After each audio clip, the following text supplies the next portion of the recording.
Welcome to my channel. Try to hear the latest story. My girlfriend messaged me. I'm keeping the child, but I'm listing my former partner's name on the birth certificate. It's simpler that way. I responded with a single word. Fine. After that, I terminated the rental agreement for our shared flat, forwarded her message to her ex, and dispatched a congratulations on becoming a father gift hamper to him. The phone call I received from his enraged spouse. Original post. I, 31 male, received the text while seated in the lobby of her initial obstetric checkup. Allow that to register. I was right there to back my expectant partner, and she unleashes this revelation through a message while I'm merely a few yards distant. The note from Jessica, 29 female, I'd been reflecting. When the infant arrives, I'll place Trevor's name on the birth certificate. It's more convenient for coverage and such. You get it, don't you? We know the reality. That's what counts. Trevor, her previous boyfriend, the man she vowed she hadn't contacted in more than 12 months. I peered through the glass panels at her in the consultation area, device in grip, not even glancing up to gauge my response. 2 years as a couple, half a year cohabiting in our residence, 3 months into the pregnancy with what I believed was our shared destiny. I messaged back just, fine. She genuinely grinned at her screen and flashed me a thumbs up via the window, as if I'd consented to grabbing groceries en route. The attendant summoned her for the scan. I stayed behind. Rather, I exited to my vehicle and remained there for a solid 20 minutes, simply absorbing it all. Then I reached some resolutions. Initially, I phoned my friend Alex, a paralegal in family law. Theoretically, if a person lists another guy's name on a birth certificate knowing it's not his offspring, does that count as deception? Without a doubt. How come? Merely wondering. One more query. If an individual's name appears on the certificate, but they can demonstrate they were misled, are they able to pursue legal action? Certainly. Deception, psychological harm, monetary losses. What's prompting this? I'll explain soon. Then I set to action. Our rental was on a monthly basis, both our signatures on the contract. I covered the entire payment since Jessica stopped working due to nausea from the pregnancy. Contacted the property owner, provided 30 days notice to leave. Completely lawful since we were joint renters and either party could terminate. Next, I conducted some online profile sleuthing. Located Trevor without much effort. Wedded 2 years prior to a lady named Monica. Their page overflowed with joyful duo snapshots, getaway images. His most recent update from the day before. Eager to begin a household with my wonderful spouse. Pal, you haven't a clue what's ahead. I captured Jessica's message on screen, set up a fresh email address, and forwarded it to Trevor with the header. Felicitations, you're about to be a parent. The email was straightforward. Your past girlfriend Jessica asked me to inform you she's expecting and intends to include your name on the birth certificate. She claims it's more straightforward. Figured you ought to be aware since you'll be lawfully and monetarily accountable. Cheers. Then, since I'm resentful and wounded, I visited one of those hamper delivery sites. Delivered a congratulations new dad assortment to Trevor's workplace, sourced from his professional network profile. The attached note stated, from Jessica and the little one, excited for your participation. By the time Jessica returned from her visit, I'd begun gathering my belongings. Hey love, apologies for your departure. All right? She inquired, showing no real worry. Yes, everything's fine, just recalled a professional obligation. She accepted it. Passed the night discussing infant titles, room shades. I agreed outwardly while inwardly listing items that were mine to remove. That evening, she received a message. Then another. Then her device began ringing nonstop. What on earth? She grumbled. Then her expression drained of color. Oh no. Update 1. The consequences unfolded swiftly and dramatically. Jessica's phone went into overdrive. She kept ignoring the rings, but they persisted. Eventually, she picked up one on loudspeaker, unaware I could overhear from the sleeping area, where I was resting. It was Trevor, and he was livid. What in the world, Jessica? What infant? What certificate? I haven't a clue what you're on about. Stop fabricating. An anonymous person forwarded me your message regarding listing my name on a birth certificate. Monica is freaking out. She believes I was unfaithful. An anonymous person forwarded you. Oh no, it's not as it appears. Then how is it? Are you with child? Affirmative, but is it mine? Extended silence. Negative. Then why on earth would you include my name on the birth certificate? It's complex. You possess superior coverage via your employment. And are you out of your mind? That's deception. And I'm wedded. I realize you're wedded. That's precisely why it could succeed.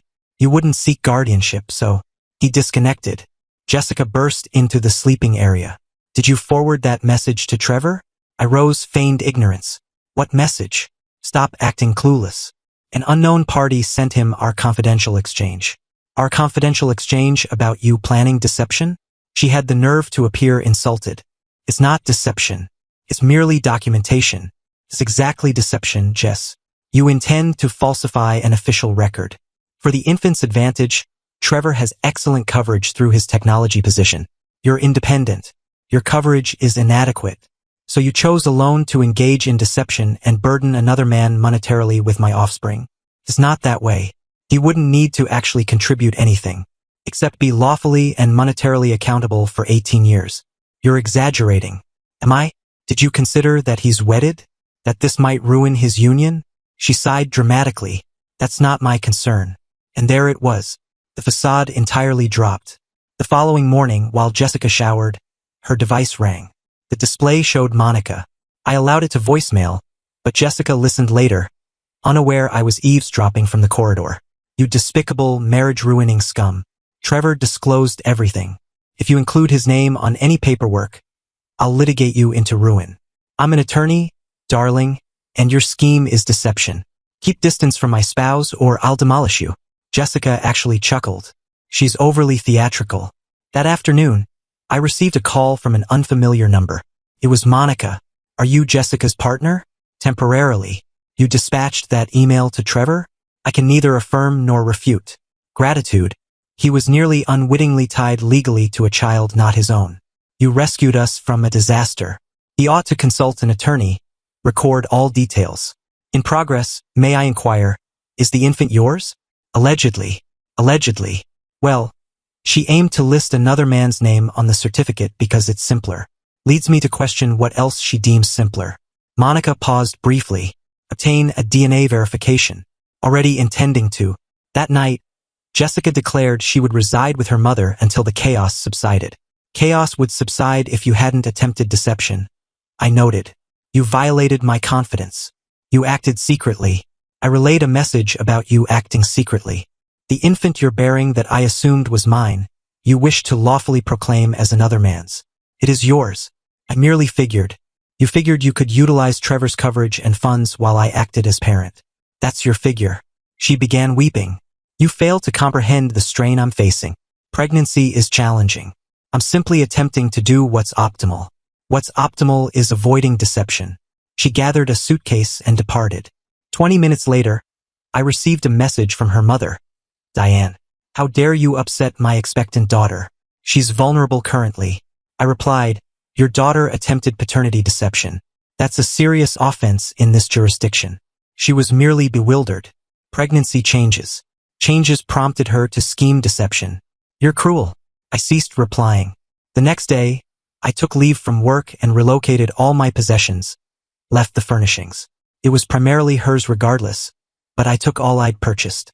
Television, gaming system, coffee machine, the quality cookware. Vindictive? Perhaps. Gratifying? Definitely. Left a memo. Rental concludes in 30 days. Your mother can likely assist with payments. Best wishes with Trevor's coverage. Update 2. Jessica freaked out upon returning to a partially vacated flat and a termination notice. The messages began instantly. Where are you? Where are your items? The owner says you canceled the rental? You cannot do this. I'm expecting. Respond. This is unlawful. I'm alerting authorities. She truly did contact police. They phoned me. I clarified I terminated a monthly rental I was party to and removed my personal property. They informed her it was a non-criminal issue. Then the relatives mobilized. Her sibling Lauren phoned initially. You must step up and handle your duties. My duties? She intended to list another man's name on the birth certificate. She clarified it was for coverage reasons. That's termed deception, Lauren. It's against the law. You're deserting your offspring. I'm not deserting anyone. I'll undergo DNA testing post-birth. If it's mine, I'll participate. but I'm not remaining with someone who views deception as a relaxed fix for coverage problems. Her father, Robert, attempted next. Alternate tactic. Young man, I understand Jessica erred. But, erred? She schemed to falsify an official record and tie another man legally to a child. She wasn't clear-headed. She was clear-headed enough to message me about it while I waited in the lobby of her obstetric visit. That's quite deliberate. Can't you pardon her? For the infant, I can co-parent if the infant's mine, but I can't rely on her. She revealed her true self. Meanwhile, the Trevor scenario intensified. Monica had launched full retaliation. She'd retained counsel to dispatch Jessica a formal warning letter, stating any effort to include Trevor's name on paperwork would trigger instant litigation. Jessica, in her boundless insight, chose to reconcile by contacting Trevor personally. I know, as Monica shared the captures with me, we'd stayed in touch, exchanging information. Jessica, hello, apologies for the mix-up. Can we discuss? No, cease all contact. It's not what you assume. I simply required assistance with coverage. Trevor, that's deception. My counsel states further contact constitutes harassment. Your spouse forced you to get counsel? Domineering much? My spouse prevented me from being ensnared by my unstable ex blocking you. Jessica then attempted victim portrayal online. Shared about how certain individuals can't accept a woman striving to support her infant, and the betrayal when you believed someone cared. The responses weren't as anticipated. One shared acquaintance. Didn't you attempt to list your ex's name on the birth certificate? Another. That's outright deception, dear. Her relative. Lady, remove this, you're humiliating yourself. She erased the share in under an hour. Then the major twist. Jessica's mother phoned me in tears. Please return. Jessica's experiencing issues from the tension. What issues? Elevated blood pressure. The physician advises avoiding tension. Then she ought to cease attempting deception and manipulating others. How can you be so unfeeling? That's your infant. Is it? Since she was quite ready to legally declare it Trevor's. She erred. No, Diane. An error is misplacing keys. This was a deliberate plot to defraud and commit a serious offense. The blame shifts persisted for days.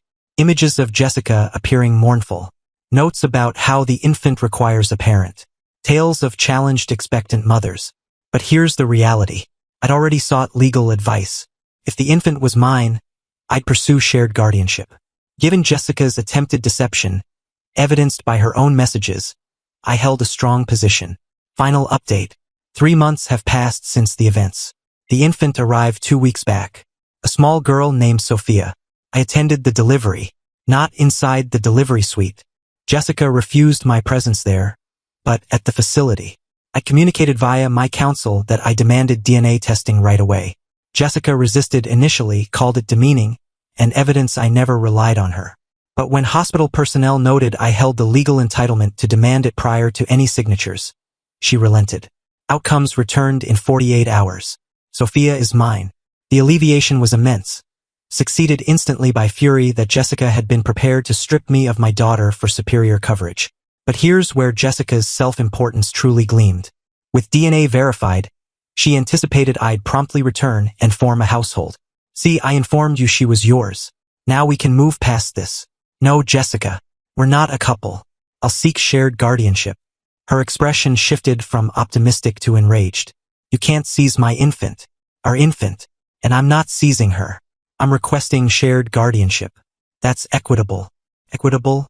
You deserted me during pregnancy. You attempted paternity deception. I possess it documented. She employed every tactic available. Sophia requires her parents united. Should have considered that prior to deception. I'm nursing. She can't separate from me. Expressing milk is an option. You lack infant knowledge. Online videos and caregiver courses are available. I'll ensure you never encounter her. Best of luck in litigation. My counsel submitted for shared guardianship right away. Jessica responded seeking sole guardianship with monitored visits for me, alleging I was unreliable and had deserted her during pregnancy. The tribunal session occurred last week. Jessica arrived portraying the sufferer. Gentle tone, tears prepared, full act. Her counsel claimed I was an unsuitable parent who deserted an expectant woman. Then my counsel displayed the proof. The initial message about listing Trevor's name on the birth certificate. Message threads where Jessica conceded it was for coverage deception. Monica's affidavit about Jessica attempting to tie her spouse legally to another man's child. The formal warning Jessica got. Reputation references including my boss and local residents. The magistrate's expression was memorable. He directly questioned Jessica. Ma'am, did you truly intend to list another man's name on the birth certificate? I was disoriented. Pregnancy changes. This message appears quite explicit. You stated it was more convenient for coverage. I wasn't rational. Ma'am, trying to alter a birth certificate is criminal. Jessica began sobbing. Genuine tears now.